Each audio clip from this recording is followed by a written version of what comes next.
Assalamu alaikum wa rahmatullahi wa barakatuh. Today we're going to look at some hadith about ghira. Now, ghira is described as protective jealousy of a man, um, usually towards his woman, meaning his sisters, his wives, his relatives. Um, and it's a well-known concept amongst Muslim people in Muslim countries in Arabia, but also just in general, even in the East, in uh, Pakistan, in India, in Muslim culture. It's a well-known concept, and it's a concept that lately, especially from the West and feminists, has greatly been challenged. And so we're going to have a look at some narrations from the Sunnah, from the prophetic tradition of the Prophet Muhammad sallallahu alaihi wasallam on this concept. Now, this is an established concept not only within one Islamic branch or Islamic school of thought. This is an established concept across the board of all Islamic schools of thought, both ancient and somewhat modern. Okay, so let us get a gist of what this concept is from the first narration, narrated by Al-Mughira, and it says that Sa'ad bin Ubaidah said, حدثنا موسى حدثنا أبو عوانة حدثنا عبد الملك عن وراد. And it goes on. I'm not going to read the hadith in Arabic. And it says, if I found a man with my wife, I would kill him with the sharp side of my sword. Okay, so this is what he said. And then when the Prophet ﷺ heard that he said that, he responded and he said, do you wonder at Sa'd's sense of ghira? Verily, I have more sense of ghira than Sa'd, and Allah has more sense of ghira than I.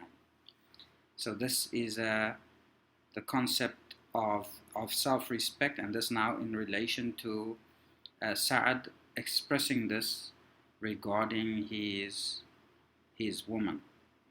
Okay, and it is his woman, where he says, my wife. But now if you look at, here he says, رَأَيْتُ رَجُلًا مَعَ إِمْرَأَتِي. Okay, so this is his woman. Okay, in the language of the Arabic, yani in the translation they said his wife. That would be an interesting subject for another day, but this is regarding that matter. Okay, and then in another narration it is said, if I saw a man with my wife, I would strike him, behead him with the blade of my sword. Similar narration to the one before.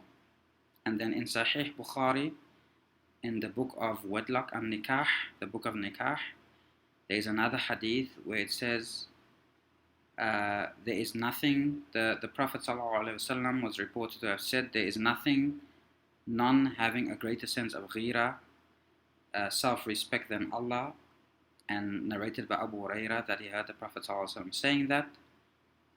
And then another one, while we were with Allah's Apostle, he said, sallallahu alaihi wasallam, while I was sleeping, I saw myself in paradise. And suddenly I saw a woman performing ablution beside a palace. I asked, for whom is this palace? They replied, it is for Umar. Then I remembered Umar's ghira and went away quickly. Umar wept and said, O Allah's Apostle, how dare I think of my ghira being offended by you?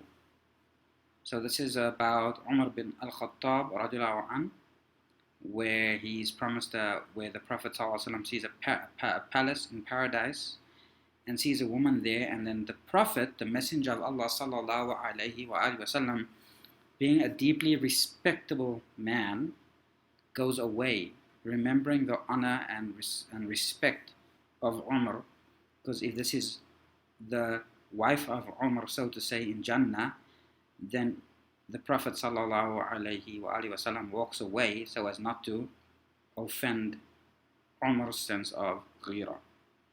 Okay, now there's a lot we can discuss, okay, but mainly I just want to highlight this concept of ghira, which is a concept, alhamdulillah, we in Islam and amongst the Muslim people, the 1.5 billion people in the world, we have this concept and we respect this concept, meaning our men don't have to pretend that they're not jealous or protective over their wives, like in Western culture very often, and amongst white people, white culture. Okay, the Prophet said, I entered paradise and saw a palace and asked, whose palace is this? This is again similar to the narration I read. In Bukhari, Sahih al-Bukhari, there's sometimes many narrations that are the same in meaning, in general purport, although it is just narrated through different narrators, or the text is slightly different from another text. Okay. So there is one that I want to read. Where is it? Yeah. Okay, it's a long hadith, so I'm not going to go into the whole length of it.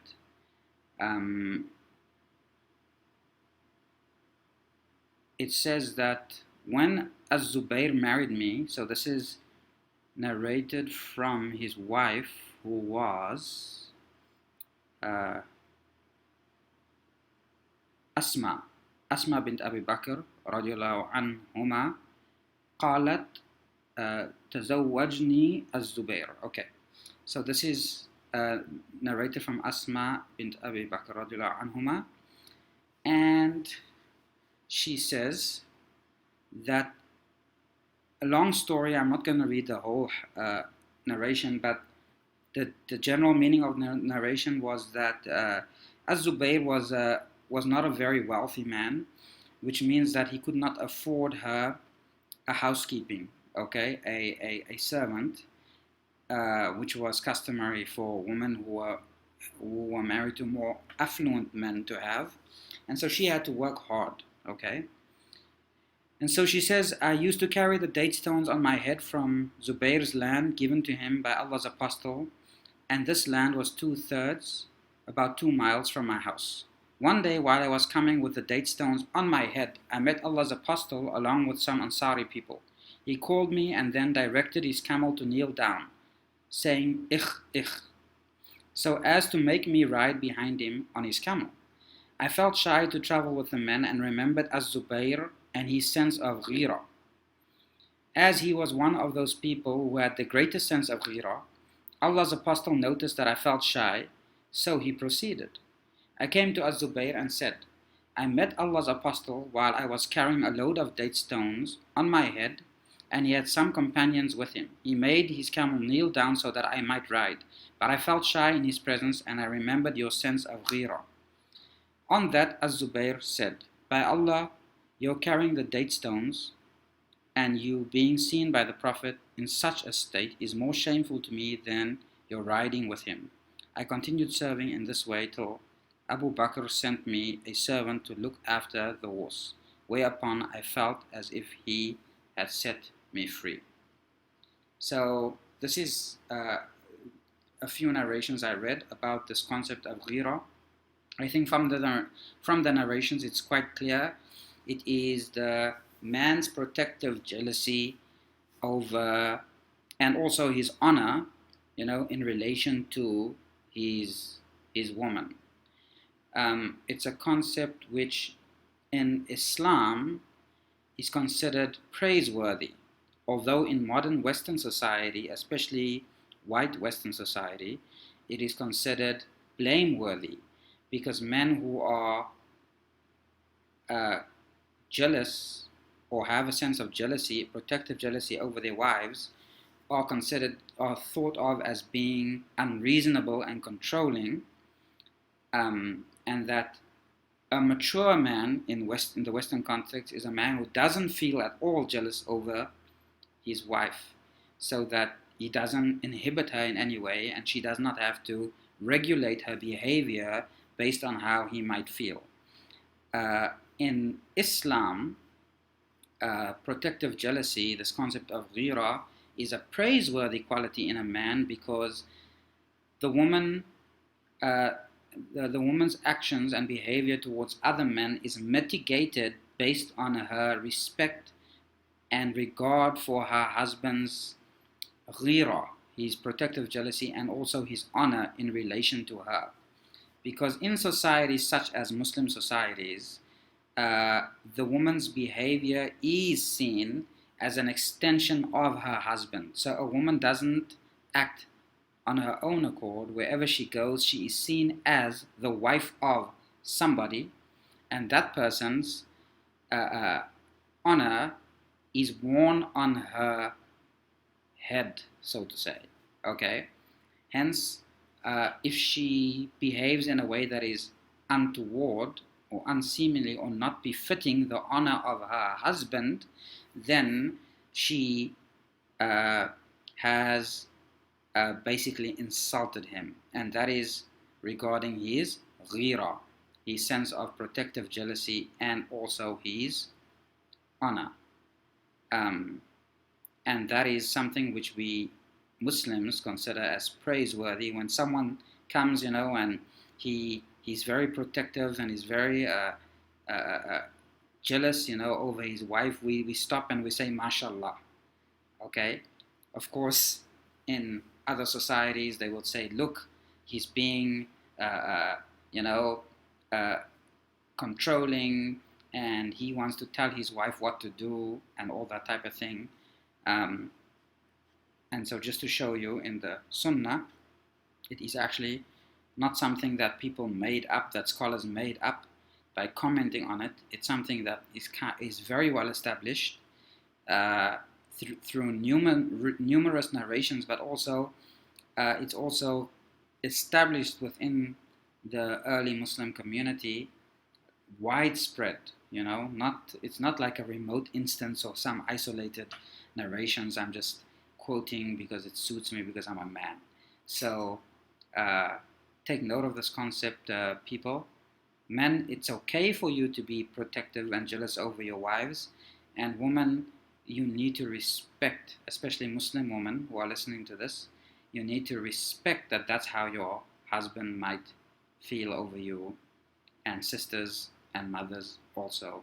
That's how your sons or your brothers might feel, to want to have a sense of protectiveness over you, and that's perfectly natural and also praiseworthy in Islam. Thank you very much.